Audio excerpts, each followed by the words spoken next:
Kisah karomah kopi ajaib racikan Habib Ja'far Al-Kaf. Habib Ja'far Al-Kaf dikenal sebagai ulama yang memiliki sejumlah karomah. Berbagai karomah yang dimiliki Habib Ja'far Al-Kaf sudah banyak didengar dan disaksikan oleh banyak orang. Dikutip Cirebon Time dari YouTube KKW, pemuda bernama Noval Muthohar datang menemui Habib Ja'far Al-Kaf.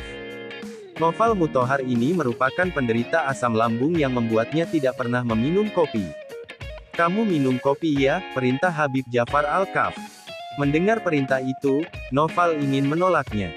Namun karena yang memerintah ini seorang wali Allah, ia pun tak berani menolaknya. "Kopinya aku buatkan," kata Habib Ja'far Al-Kaf. Noval pun pasrah akan perintah wali Allah itu. Ia berpikir bahwa setelah ini harus pergi ke apotik untuk membeli obat asam lambung. "Kopi itu minuman kesukaan para wali Allah," ujar Habib Ja'far Al-Kaf. "Kamu aku ajari caranya bikin kopi," lanjutnya. Mulailah Habib Ja'far Al-Kaf meracik kopi dari mulai merebus air, membuat takaran kopi, gula serta menyiapkan cangkir.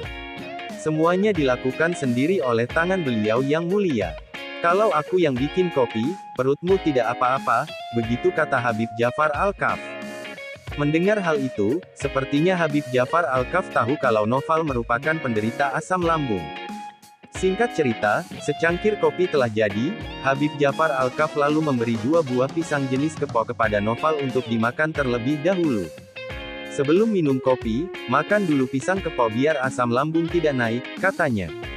Noval pun nurut, ia makan pisang itu kemudian minum kopi buatan Habib Ja'far Al-Kaf. "Habiskan," perintahnya. Noval pun langsung meminum habis kopi buatan Habib Ja'far Al-Kaf itu. Melihat hal itu, beliau langsung tertawa kak. Sementara, Noval masih menunggu reaksi asam lambungnya naik dan bersiap untuk pergi ke apotik.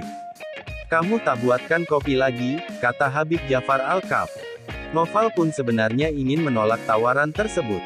Namun lagi-lagi ia tak berani menolaknya. Ia pun akhirnya menghabiskan secangkir kopi untuk kedua kalinya. Setelah didoakan, Noval pun pulang. Di perjalanan pulang, perutnya tidak merasakan apa-apa. "Ini baru minum 2 cangkir kopi, tapi tidak apa-apa," benak Noval. Hingga sampai di rumah, perut Noval pun merasa baik-baik saja. Keesokan harinya, Noval memberanikan diri untuk membuat kopi sendiri dan makan pisang kepo. Namun perut dia malah sakit dan mules, ia pun akhirnya minum obat asam lambung. "Ternyata kopi racikanku tidak sehebat racikan Habib Ja'far Al-Kaf," ujar Noval sambil menahan rasa sakit. Dari mulai peristiwa itu, perlahan-lahan ia mulai minum kopi lagi.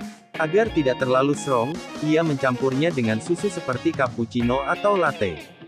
Pada akhirnya ia sangat menyukai kopi. Ia pun membeli mesin espresso dan mulailah mengumpulkan berbagai jenis kopi dari Nusantara. Nampaknya saat beliau meracikkan kopi untuk Noval, beliau sudah tahu bahwa suatu saat Noval akan menyukai kopi dan meracik berbagai jenis kopi sendiri. "Aku baru tersadar setelah beliau wafat, apa yang beliau katakan dan lakukan seperti terus melintas dalam ingatan-ingatanku," kata Noval.